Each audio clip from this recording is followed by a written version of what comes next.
Allahumma salli wa sallim wa barik wa karrim wa majid wa azim ala sayyidina wa habibina wa syafi'ina wa gurrati a'yunina wa maulana Muhammadin wa ala alihi wa sahbihi ajma'in wa la hawla wa la quwwata illa billahil aliyyil azim. Amma ba'd. Subhanaka la ilma lana illa ma 'allamtana innaka antal alimul hakim. Rabbi syrah li sadri wa yassir li amri wahlul 'uqdatam min lisani yafqahu qawli wahdi qalbi wa saddid bihi lisani. Allahumma arinal haqqa haqqan warzuqna ittiba'ah wa arinal batila batilan warzuqna ijtinabah waj'alna minal ladzina yastami'una al-qawla fayattabi'una ahsana. Nawaitu ta'allum wa ta'lim wa tadhakkur wa tadhkir wa naf'a wal intifa' wal ifadah wal istifadah wal hath 'ala tamassuki bi kitabillah wa sunnati rasulihi wa du'a ilal huda wa dalalata 'alal khair ibtigha'a wajhillahi wa mardatihi wa qurbihi wa thawabihi subhanahu wa ta'ala. Wa sallallahu ala sayyidina Muhammad wa ala alihi wa sahbihi wasallam walhamdulillahi rabbil alamin. Assalamualaikum warahmatullahi wabarakatuh. Alhamdulillah thumma alhamdulillah. Senantiasa kita banyak bersyukur kepada Allah Subhanahu wa taala atas segala limpahan nikmat, anugerah dan karunia yang telah Allah berikan kepada kita. Mudah-mudahan nikmat zahir Allah sempurnakan dengan nikmat batin. Nikmat dunia Allah sempurnakan dengan nikmat akhirat. Nikmat panjang umur, sehat walafiat Allah sempurnakan dengan akhir husnul khatimah. Amin ya rabbal alamin. Melanjutkan pengajian kitab Risalatul Jami'ah karya Al-Habib Al-Imam Al-Arif Billah Ahmad bin Zain Al-Habsyi radhiyallahu ta'ala anhu wa radallahu wa nafa'ana bihi wa bi'ulumihi fid dharain amin. Yang mudah-mudahan sebagaimana Allah ridhai beliau, Allah ridhai kita. Sebagaimana Allah jadikan ilmu beliau manfaat barokah, Allah jadikan ilmu kita juga manfaat barokah zahiran wa batinan fid dini wad dunya wal akhirah. Amin ya rabbal alamin. Muharramatul ihram. Kita masuk dalam pembahasan terakhir daripada bab haji dalam kitab Risalatul Jami'ah, yaitu apa yang dinamakan dengan muharramatul ihram. Apa-apa yang diharamkan karena sebab kita berihram, baik ihram haji ataupun ihram umrah. Sama seperti takbiratul ihram. Sebelum kita takbiratul ihram, kita boleh makan, boleh minum, boleh loncat, boleh jalan, boleh lari, boleh ngomong. Tapi setelah takbiratul ihram, takbir yang mengharamkan, maka kesemuanya itu dilarang. Dilarang ngomong, dilarang loncat, dilarang gerak tanpa ada hajat.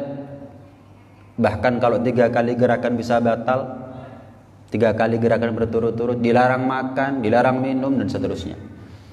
Begitu juga sebelum kita niat ihram, halal semuanya.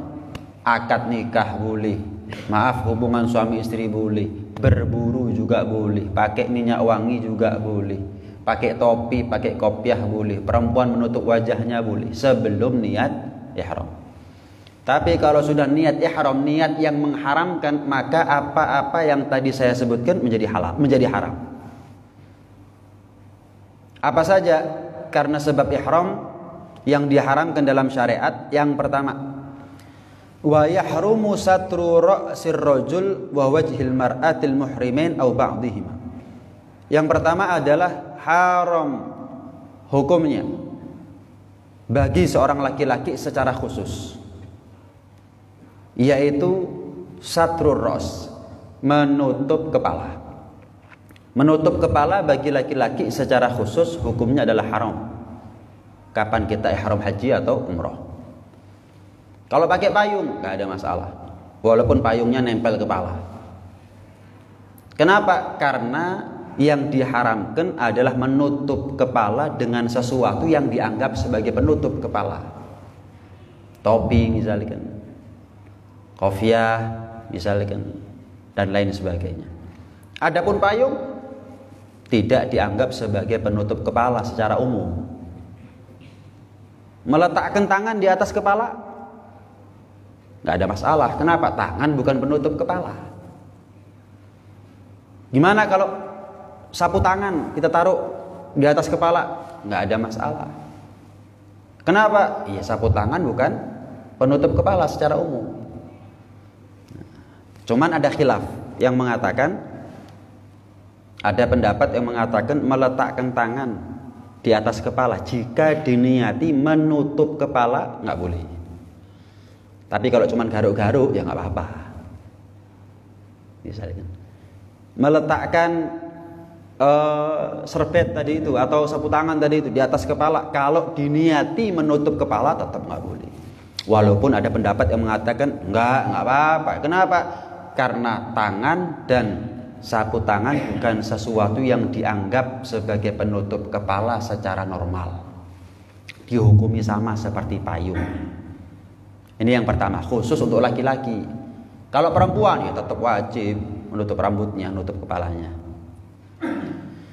Adapun yang khusus untuk wanita adalah menutup muka secara keseluruhan atau sebagian, hukumnya haram.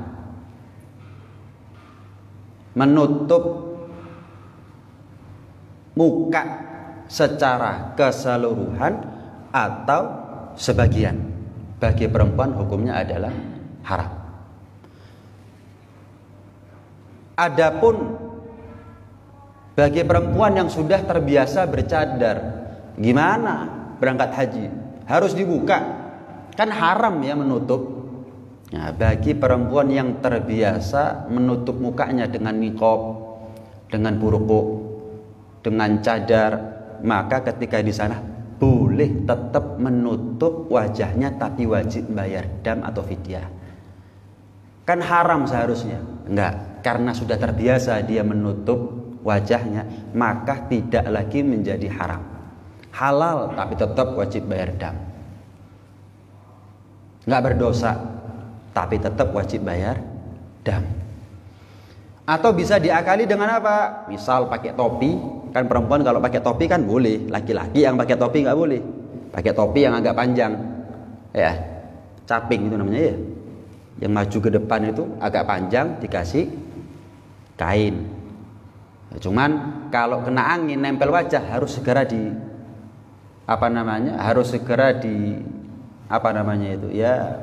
disingkap, ya, harus segera disingkap. Nggak boleh dicar-carno, nggak boleh. Nah, terserah, bisa bayar dam sehingga tetap pakai cadar sebagaimana biasanya, atau biar nggak kena dam, biar nggak bayar denda, ya pakai topi model begitu, bebas, nggak ada masalah. Baik, ya, menutup kepala secara keseluruhan atau sebagian, baik menutup wajah bagi perempuan secara keseluruhan ataupun sebagian. Ini yang pertama. Yang kedua adalah wadahnu sya'rir ra'si wal lihyah, meminyaki rambut kepala dan jenggot. Ini baik laki-laki atau perempuan. Perempuan dirambuti minyaknya. Diminyaki rambutnya. Hukumnya gimana? Haram.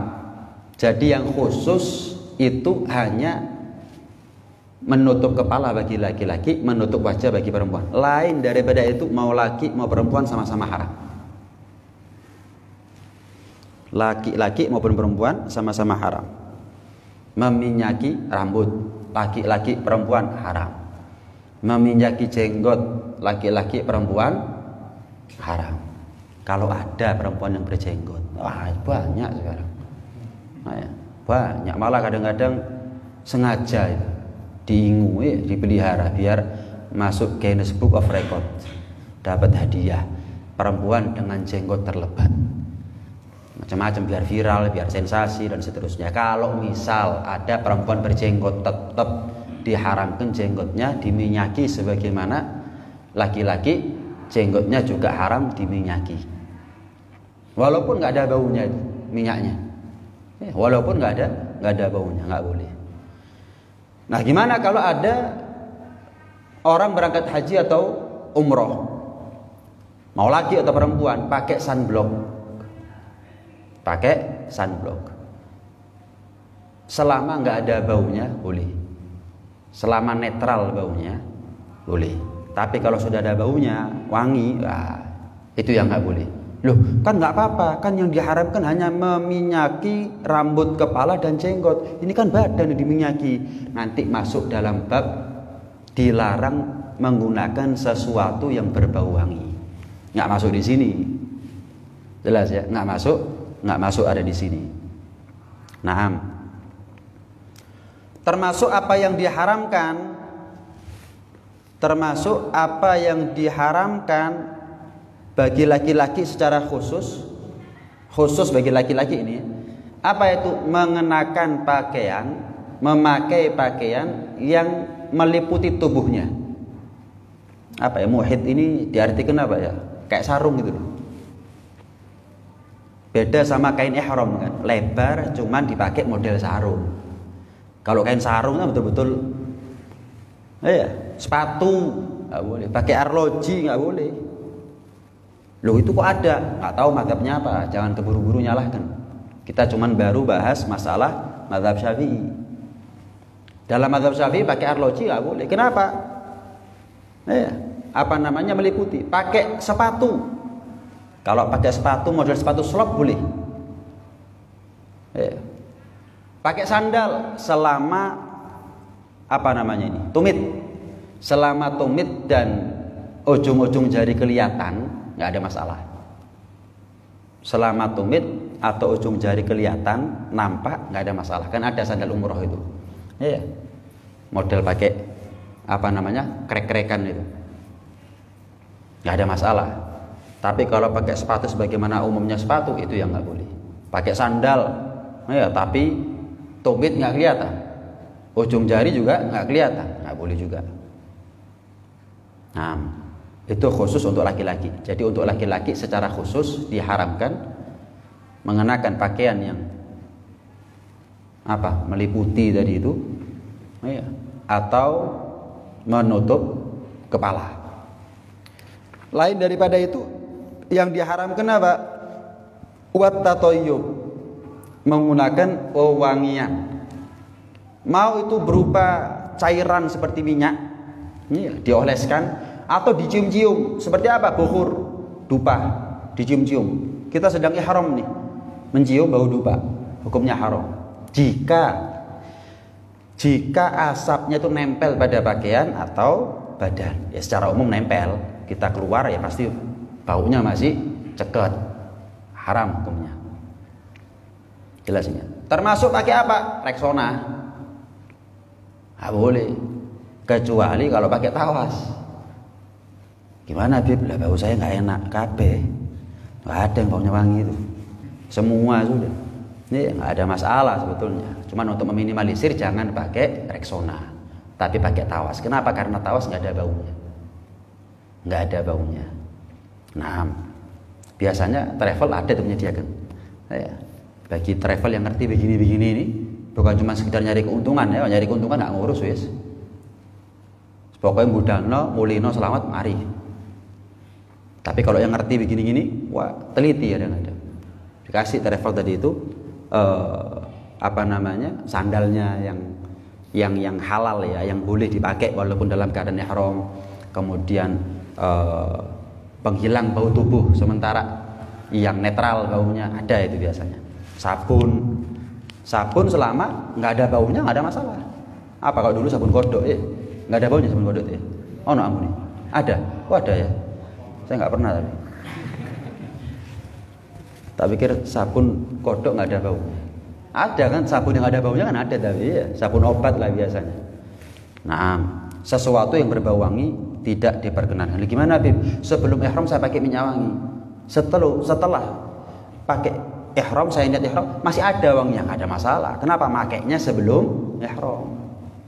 Makainya sebelum ihram. Sisa-sisanya aja itu, bekasnya aja nggak ada masalah. Yang dilarang adalah menggunakan wewangian baik dengan cara dicium, dioleskan atau bagaimanapun juga setelah ihram. Itu yang dilarang. Nah, adapun memakan satu makanan yang kebetulan baunya wangi, kalau di sini contohkan apel, Makan apel bau mulut jadi wangi, gimana? Nggak ada masalah. Nggak ada masalah. Kenapa? Ya bukan makan apel itu tujuannya bukan untuk wangi mulutnya, ya memang untuk mengenyangkan.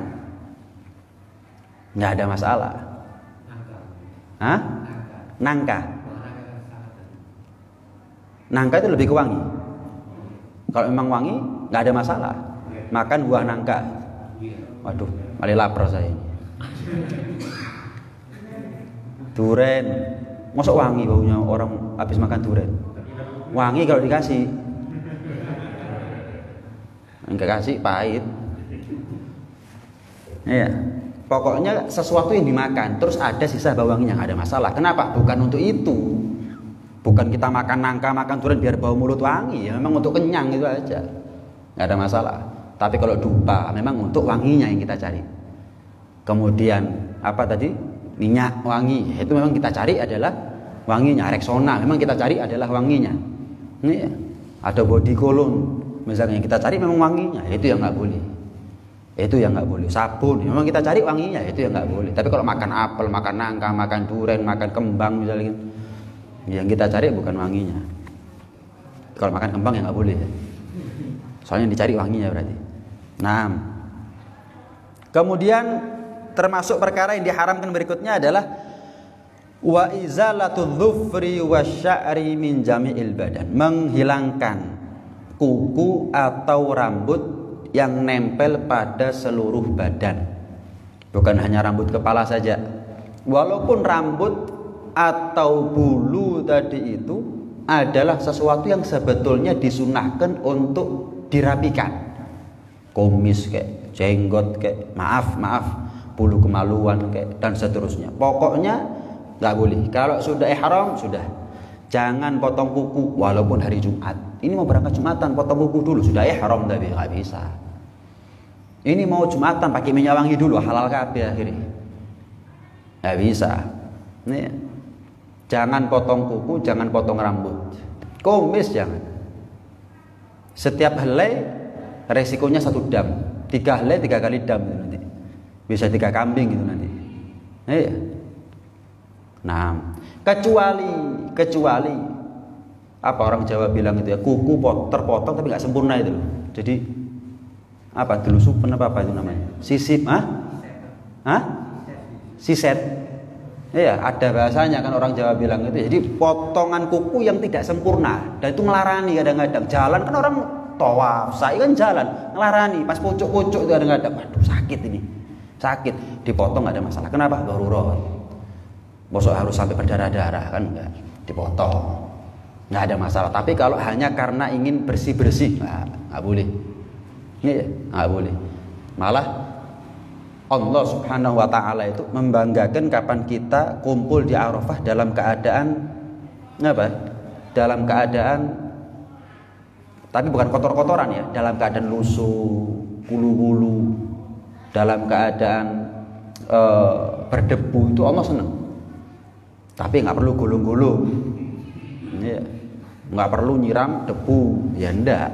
Pokoknya apa adanya, ya itu sudah. Gak usah bingung bagaimana kita tampil dengan yang wangi, yang bersih, yang rapi, enggak, sudah. Memang malah dianjurkan seperti itu. Ya. Seorang sahabat pernah tanya kepada Rasulullah SAW. Yang intinya sahabat ini tanya, ya Rasulullah, kalau kita ini haji, apa sih pahala yang Allah janjikan kepada kita ini? Apa yang Allah janjikan kepada kita? Malah dalam satu riwayat ini sahabat belum tanya, udah ditebak sama Rasulullah. Mukjizatnya Rasulullah, kamu datang ke sini mau tanya ini kan? Jawab. Kamu datang ke sini mau tanya ini kan? Jawab. Sampai terakhir, kamu ke sini mau tanya apa sih fadilahnya orang haji itu? Iya kan? Wah, kok tahu ya Rasul? Jawabannya apa kata Rasulullah? Wa amma khurujuka min baitik. Adapun keluarnya kamu dari rumah. Ta'ummul baital haram, menuju Ka'bah al-Musyarrafah. Fa inna laka bi kulli waqatin tatawwah rahilatuk yaktubullahu laka hasanah. Setiap langkah kendaraan kamu, kalau dulu kan onta atau kuda misalnya kan, setiap langkah kendaraan tunggangan kamu Allah catat bagi kamu 1 kebaikan. Apa cukup di situ? wa yamhu anka sayyi'atan. Setiap langkah bukan hanya satu kebaikan, tapi satu dosa dihapus oleh Allah Subhanahu wa taala. 1000 langkah, 1000 kebaikan, 1000 dosa. Apa cukup di situ? Enggak. Iya. Wa amma wuqufuka bi Arafah, dan adapun wukufnya kamu ada di Arafah, fa innallaha tabaraka wa ta'ala yanzil ila samai dunya. Ketika kita wukuf di Arafah, Allah itu turun ke langit dunia. Ya jangan dibahas, kan ada tangganya begitu. Ini gambarannya rahmat, majaz. Kok saya nggak kelihatan hidungnya fulan ya? Itu maksudnya nggak kelihatan orangnya semuanya. Bukan nggak kelihatan irungnya tok. Ini majaz. Allah turun ke langit dunia, itu maksudnya adalah Allah mengucurkan rahmat, menumpahkan rahmat. Allah turun ke langit dunia, kemudian fayubahi bihimul malaikah. Allah membangga-banggakan orang-orang yang wukuf di Arafah itu di hadapan para malaikat, seraya Allah berfirman, haula ibadi, mereka ini semuanya adalah hambaku. Ja'u syu'than ghubron, datang kepadaku dalam keadaan lusuh, dalam keadaan kulu-kulu, dalam keadaan berdebu, rambutnya acak-acakan. Nggak perlu kita haji itu bingung rapi rambutnya, apa adanya sudah. Apa adanya sudah. Itu yang dibanggakan oleh Allah di hadapan para malaikat. Min kulli fajjin amik, mereka datang dari seluruh penjuru dunia. Yarjuna rahmati wa yakhafuna adzabi, mereka semuanya datang berharap rahmatku dan takut akan azabku. Walam yarawni fa kaifa law ra'awni, padahal mereka nggak pernah ketemu aku. Gimana kalau mereka ketemu aku? Bondo iman, berharap rahmatnya Allah. Kenapa? Bondo iman. Kalau berharap rahmatnya Allah ketok surga ya kabeh. Takut sama azabnya Allah ketok neraka ya semua. Iman semuanya orang sama Allah. Justru yang iman hebat itu, adalah iman ketika nggak kelihatan di surga tapi iman. Yaitu iman sudah. Yaitu yang namanya yakin itu. Falau kana 'alaika mithlu ramlin 'alij aw mithlu ayyami dunya aw mithlu qatris sama' dhunuban, kalau seandainya kamu datang kepada Allah dalam keadaan wukuf di Arafah sebanyak memikul atau membawa dosa sebanyak pasir di dunia, sebanyak umurnya dunia. Nggak tahu dunia ini diciptakan mulai kapan sampai kapan, umurnya seumur itu. Kamu datang kepada Allah dengan membawa dosa sebanyak itu, atau kamu membawa dosa kepada Allah sebanyak kucuran hujan yang pernah menetes di muka bumi mulai dari zamannya Nabi Adam sampai nanti kiamat. Maka dikatakan apa oleh Allah Subhanahu wa taala? Ghasalahullah anka. Kata Rasulullah, Allah akan mensucikannya atasmu. Allah akan mensucikannya untukmu. Wa amma halquka ra'sak, dan adapun ketika kamu mangkas rambutmu, fa inna laka bi kulli sya'ratin tasqutu hasanatan. Setiap rambut, ya makanya afdolnya itu ketika kita halak, tahallul itu gundul. Kenapa? Setiap rambut bernilai kebaikan. Nah kalau cuma 3 helai rambut menggugurkan kewajiban, eman-eman. Izin beb, jangan izin. Mau dapat ampunan kok izin. Ini namanya izin mlebu surga. Mlebu surga kok izin. Fa idza tufta bil bait, tapi kalau kamu sudah melaksanakan yang namanya tawaf, kharajta min dzunubika ka yaumi waladatku ummuk. Tawaf itu 7 kali selesai, itu nggak kita keluar dari matof tempat tawaf menuju mas'ah tempat sa'i kecuali seperti anak yang keluar dari rahim ibunya, suci nggak punya dosa. Nah, kembali kepada permasalahan tadi itu. Jadi kita ini ketika haji atau umroh setelah ihram memang dianjurkan untuk tampil seadanya, nggak usah bingung wangi, nggak usah bingung bau badan, normal aja. Nggak usah bingung ganteng, ayu, bukan tempatnya. Ganteng di hadapan keluarga boleh, ayu di hadapan suami boleh. Kalau sudah haji umroh, tidak lagi kita bicara tentang bagaimana kita ini menjadi orang yang paling bersih, rapi, wangi. Enggak. Bahkan yang dibanggakan oleh Allah di hadapan para malaikat adalah mereka yang datang dalam keadaan lusuh. Ya apa adanya tapi ya, bukan disengaja gitu. Pokoknya ya ini sudah saya. Ketika wukuf keadaannya begitu sudah. Nah itu sudah dibangga-banggakan oleh Allah Subhanahu wa taala. Enggak bingung bersih-bersih, enggak ada sudah. Naam. Selain daripada itu yang diharamkan karena sebab ihram adalah wa yahrumu aqdun nikah, diharamkan akad nikah. ada seorang laki-laki misalkan dalam keadaan muhrim. Jangan keliru ya, muhrim itu berihram. Kalau mahram itu yang diharamkan untuk dinikahi. Jadi, Beb, ibu saya itu muhrim apa bukan? Loh, keliru bahasanya. Ibu saya itu mahram apa bukan? Beb, misanan saya itu mahram apa bukan? Nah, betul. Kenapa? Mahram itu yang haram dinikahi. Kalau muhrim yang ihram ketika haji atau umroh. Jadi jangan salah istilah. Beda itu antara muhrim sama kadang-kadang ustaz-ustazah itu. Jadi sepupu itu bukan muhrim. Loh, ya apa sih? Ini belajar dari mana? Dari YouTube jangan-jangan. Ini nggak bisa. Beda istilah, beda hukum. Konsekuensinya berbeda. Hati-hati. Nggak boleh itu bisa haram, bisa makruh. Boleh itu bisa sunnah, bisa wajib. Yang jelas. Jangan nggak boleh. Kasih jelas hukumnya. Hukumnya makruh, haram, atau boleh, sunnah, ataukah wajib, ataukah mubah. Seharusnya begitu. Nah, seorang laki-laki yang sedang ihram diharamkan menikah, baik dia sebagai wali atau dia menikahkan, ya, diharamkan menikah berarti sebagai suami, calon suami, atau menikahkan berarti dia sebagai wali, nggak boleh. Atau dia sebagai wakil, nggak boleh. Walinya halal di Indonesia, walinya di Indonesia. Kemudian wakilnya ini dalam keadaan ihram, nggak boleh. Walaupun si istri lagi halal di Indonesia, nggak ihram di Indonesia, nggak boleh tetap. Baik sebagai wali, baik sebagai suami, baik sebagai wakil, baik apakah walinya halal apalagi dalam keadaan ihram, suaminya dalam keadaan halal atau ihram, dalam istrinya, calon istrinya dalam keadaan halal atau ihram, nggak boleh sudah. Haram melakukan yang namanya akad nikah. Yang terakhir adalah wal jima', yaitu berhubungan suami istri. Berhubungan suami istri dan melakukan akad nikah kapan ihram itu dosa gede, dosa besar. Wa muqaddimatu atau pendahuluan daripada hubungan suami istri, rangkulan dengan syahwat, pangku-pangkuan, ciuman dan seterusnya, haram juga. Wa itlafu kulli hayawan, dan berburu hewan. Hewan yang apa? Yang pertama hewan darat, bari. Kalau hewan laut nggak ada masalah. Ihram mancing, ya nggak apa-apa sih. Cuman ya Allah, kayak di Malang ini nggak ada kolam pemancingan sama sekali. Ihram mancing. Yang dilarang adalah hewan darat. Berburu hewan darat itu nggak boleh. Yang kedua, hewan darat yang liar.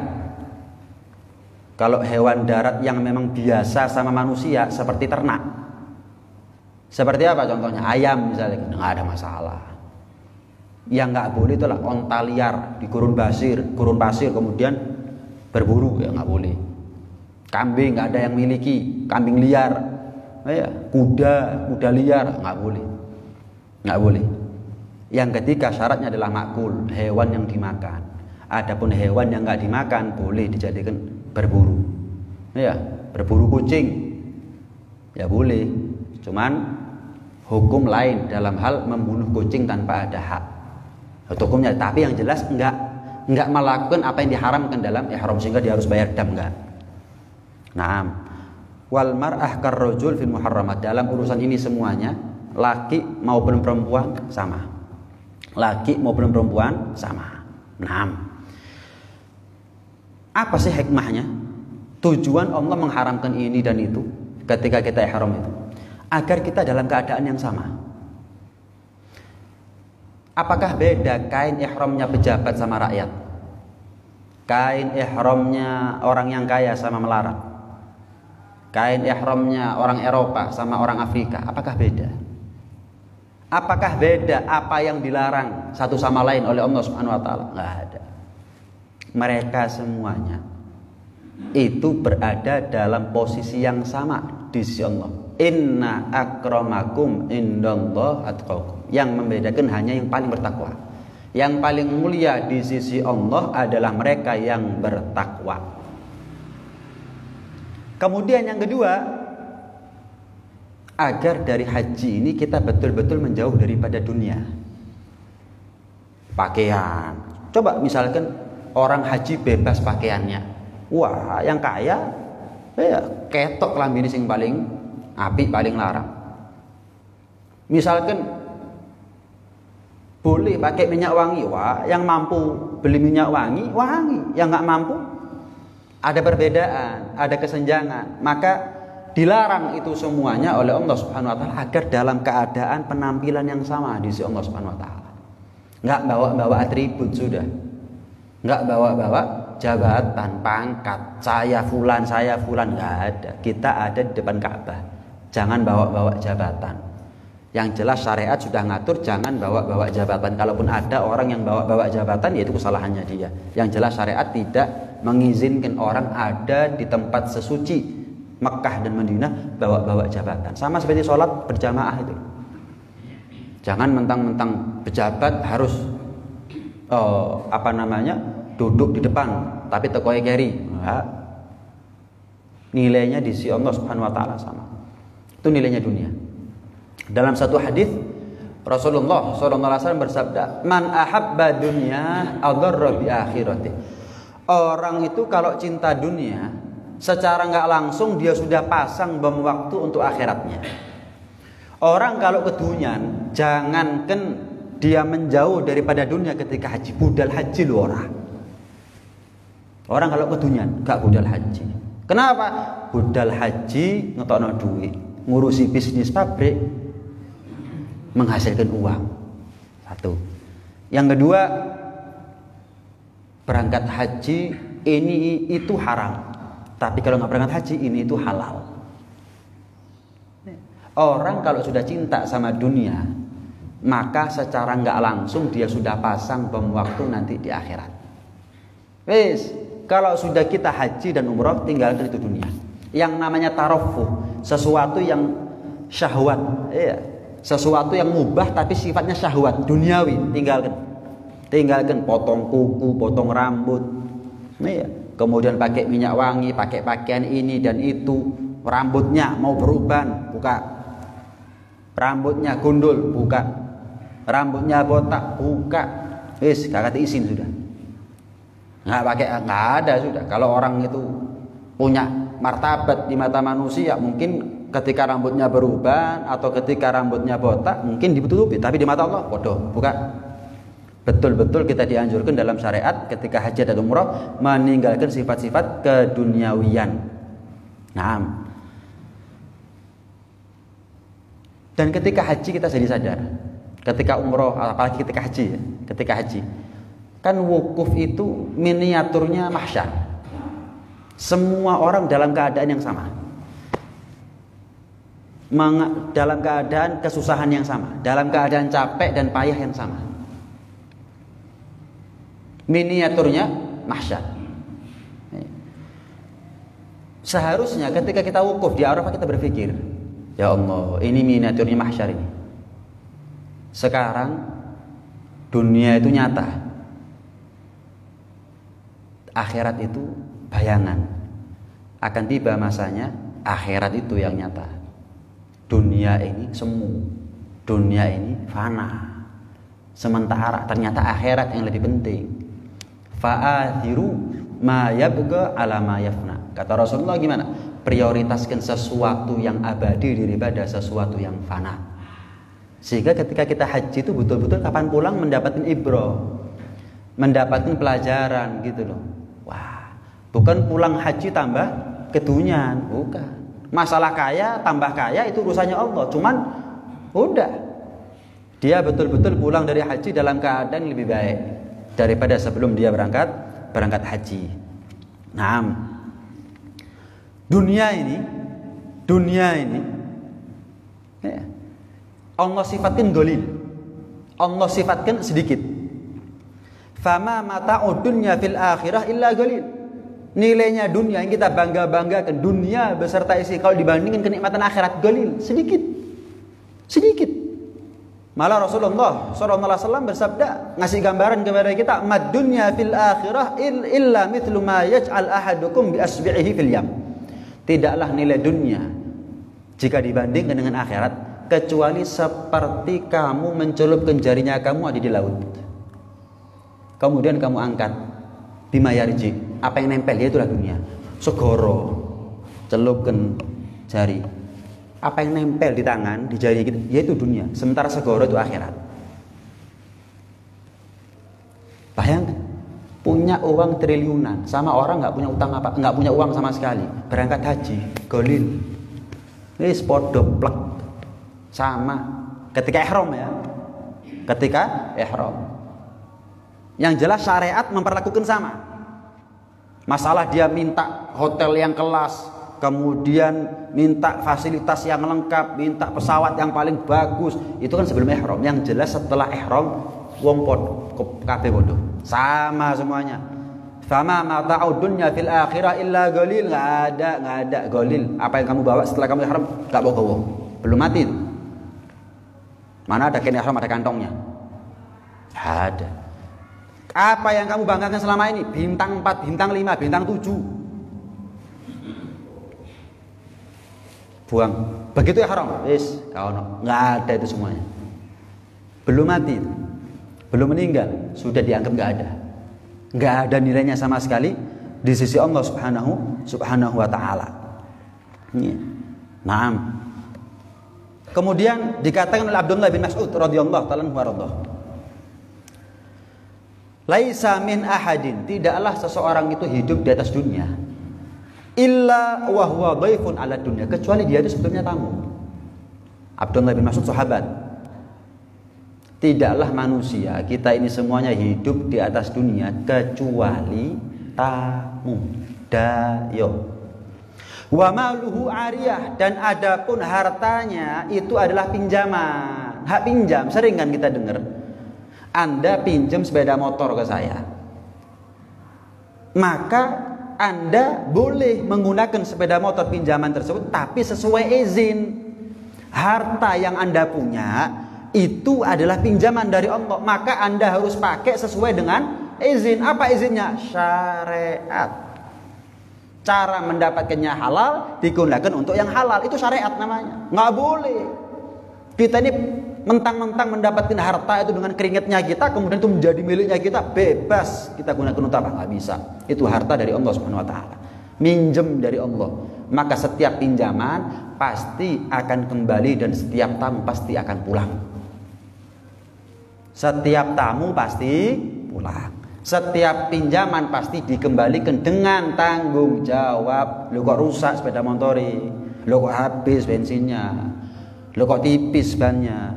Loh kok mati lampunya, loh speedometernya kok rusak, dan seterusnya. Tanggung jawab, ditanya, dihisab oleh Allah Subhanahu wa taala. Dulu ada seorang ulama namanya Al-Imam Sahal At-Tusturi. Al-Imam Sahal At-Tusturi. Al-Imam Sahal At-Tusturi itu kalau sudah sedekah jur-juran, entek-entekan, habis-habisan. Sudah sedekah luar biasa. Seperti ceritanya Abdurrahman bin Auf itu.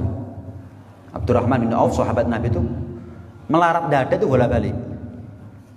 Pernah sekali waktu Abdurrahman bin Auf ya datang rombongannya ketika hijrah ke kota Madinah. Abdurrahman bin Auf sudah sampai ke kota Madinah, tapi rombongan hartanya dari Mekah ke Madinah belum sampai. Pas sampai, ontanya itu banyak, kemudian budaknya onta dengan bawa beban yang banyak, itu suaranya seperti suara tentara itu loh. Brak, brak, brak.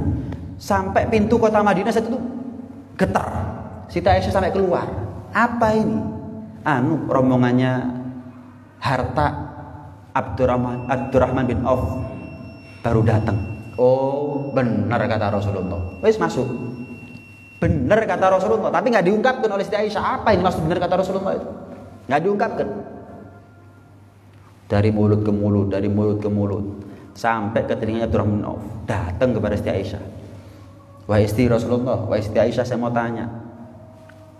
Berapa hari yang lalu datang rombongan onta yang bawa hartanya saya beserta budak-budak. Kok Anda bilang benar kata Rasulullah? Memangnya kenapa? Rasulullah itu pernah bilang, semua kalangan fuqara'nya kaum Muhajirin dan Ansor masuk surganya cepet-cepetan, pelayon. Kecuali Abdurrahman bin Auf masuk surganya dalam keadaan ngesot, dalam keadaan tertatih-tatih. Kenapa? Kata Rasulullah, saking sugih Abdurrahman bin Auf. Seperti yang pernah saya bilang, kalau ada nabi itu dihisab, Nabi Sulaiman nabi yang terakhir masuk surga. Saking sugih ini. Mlebu surga tetap, yes. Tetap masuk, cuman carry. Sahabat juga begitu. Dengar begitu Abdurrahman bin Auf, itu kaya, kekayaan seperti itu, triliunan seperti itu, langsung mulai sekarang ontanya, budaknya, apa yang dipikul oleh budak dan onta bukan milik saya. Mulai sekarang fisabilillah, melarat dada cekrek, wis. Itu berkali-kali. So gimana tadi? Gak bisa, sudah lihat ya, orang itu jadi orang itu dikatakan zuhud bukan kalau dia melarat. Enggak, kadang-kadang melarat tapi keduniaan itu banyak. Melek sini pikiri duit, merem sini pikiri duit, mimpi sini pikiri duit. Melarat tapi kalah nasib, zuhud nasib itu namanya. Ada zuhud yang ikhtiari, tapi Allah yang berkehendak mereka menjadi orang kaya.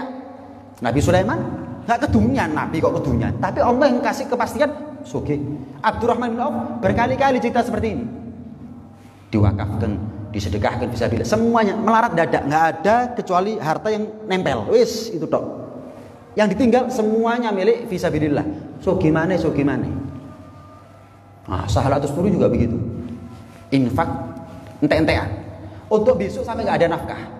Meni apa cari meni? Anak istrinya bingung. Ini kalau sewaktu-waktu ayah saya atau suami saya ini meninggal, lah terus warisannya opo?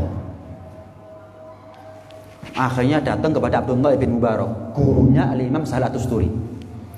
Cerita sambat, gimana ini murid jenengan, suami saya atau bapak saya ini. Waduh, kalau sedekah kayak nggak duwe anak bojo. Besok itu betul tawakal. Besok apa katanya besok sudah. Yang penting saya yakin tek guys sedekah. Nggak pernah sugih Sahlatus Turi ini. Maka Abdullah bin Mubarak bilang, ya sudah besok saya datang ke rumahmu. Datang besoknya. Ceritakan begini, anak istrimu datang ke rumah. Katanya kamu kalau sudah sedekah itu jor-joran. Lah kalau kamu meninggal sewaktu-waktu gimana nasibnya mereka? Apa yang kamu wariskan pada mereka? Mereka makannya gimana, rumahnya gimana, dan seterusnya.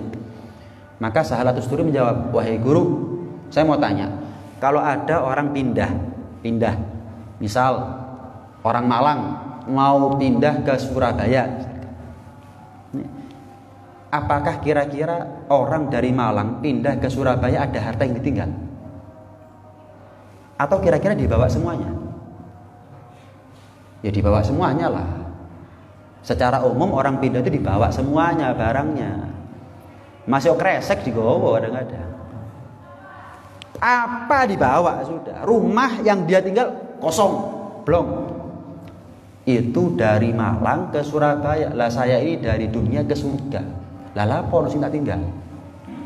Yang saya tinggal nak manfaat di akhirat. Yang saya sedekahkan itu yang manfaat nanti di akhirat. Lah buat apa saya tinggal itu?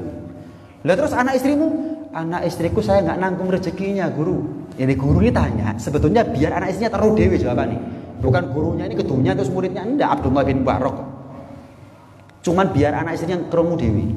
Gurunya mestinya jawab bisa, cuman gak wis. Gak lega lah aku sing jawab. Dijaluk tolong, malah jangan biarkan sedekah, jangan ente-entean. Biar tahu sendiri dari muridnya. Anak istrimu gimana? Loh, mulai kapan? Saya sebagai suami, saya sebagai orang tua nanggung rezekinya anak istri itu mulai kapan? Saya nggak tahu kok. Yang mana yang duluan? Harta saya habis duluan atau anak istri saya mati duluan? Saya nggak tahu kok. Sekarang saya punya kesempatan untuk bersedekah dengan harta ente-entean. Saiki, lo anak istrimu besok? Ya besok kalau hidup itu ada rezekinya. Itu aturannya Allah, urusannya Allah, urusannya saya. Orang saya ini nggak tahu antara sedekah duluan atau umur panjang dari anak istri saya yang mana duluan, saya nggak tahu. Saya nggak tahu. Yang jelas sekarang saya punya kemampuan untuk sedekah anteno. Jangan-jangan saya simpen mati di si anak bojoku. Apa ekor? Wong saya nggak tahu kok. Buat apa? Saya ini menafkahi, tapi bukan menanggung. Nggak bisa. Jamin, nggak bisa. Itu urusannya Allah itu. Innallaha huwar razzaq. Allah yang ngasih rezeki bukan saya, Kiai. Wis ya, anak istrinya Sahal Suri ya, denger ya. Wis tak tinggal aja sambat maneh. Ya, Mbak tahu kalau anak istrinya kita. Nih, wah kak tepak Kiai ini. Kak dewangi. Nih, wallahu a'lam. Jadi intinya dengan berangkat haji, kapan kita mulai haram sampai tahallul, yaitulah kita nanti di akhirat. Yaitu sudah keadaan kita. Mana hartanya kita? Ngasih manfaat? Mana jabatannya kita? Mana bintangnya kita? Mana manfaat? Ketika haji lu nggak manfaat. Mulai ihram sampai saya orang kaya. Terus wukufnya paling iup. Enggak. No. Sama. Yaitu gambarnya kita nanti di akhirat itu. Itu sudah ketakwaan menjadi modal, bukan harta, bukan jabatan, bukan bintang, bukan popularitas, bukan. Itu masih hidup. Gimana nanti di akhirat? Ketika hidup aja kapan kita ihram nggak manfaat harta itu. Nilainya sedikit, meh-meh yang ngasih manfaat itu harta. Hampir aja ngasih manfaat. Saking si urip si ono manfaat di. Tapi di akhirat ada sudah harta, kecuali yang ketika hidup di dunia dia habiskan untuk bekal akhiratnya, itu yang mendatangkan manfaat. Nah, mudah-mudahan Allah kasih rezeki yang halal buat kita semuanya, rezeki yang manfaat, rezeki yang barokah, zahir batin dunia sampai ada di akhirat. Amin Allahumma amin, amin ya rabbal alamin. Rabbana anfa'na bima 'allamtana, rabbi 'allimna alladhi yanfa'una, rabbi faqihna wa faqih ahlana wa qarabatin lana fi dinina ma hal kutri untha wa dzakar, rabbi wafiqna wafiqhum lima tartadi qawlan wa fi'lan karama warzuqil kulla halalan daima wa akhilla atqiya ulama nahdha bil khair nufa kulla syar. Rabbana aslih lana kulla syu'un wa agirra birridha minkal uyun waqdi anna rabbana kulla duyun qabla an ta'tiyana rusulan manun waghfir wastur anta akramu man satar wa salatullahi takhshal mustafa man ilal haqqi da'ana wal wafa bi kitabin fihi lin nasi shifa wa 'alal ali al kiram syurafa wa 'ala sahbi masabihil ghurar. Allahumma hdina bihudak waj'alna mimman nusari'u fi ridak wa la tuwallina waliyan siwak wa la taj'alna mimman khalafa amraka wa 'asak wa hasbunallahu ni'mal wakil wa la haula wa la quwwata illa billahil aliyyil azim. Wa sallallahu ala sayyidina Muhammad wa ala alihi wa sahbihi wasallam. Alhamdulillahi rabbil alamin. Al-Fatihah.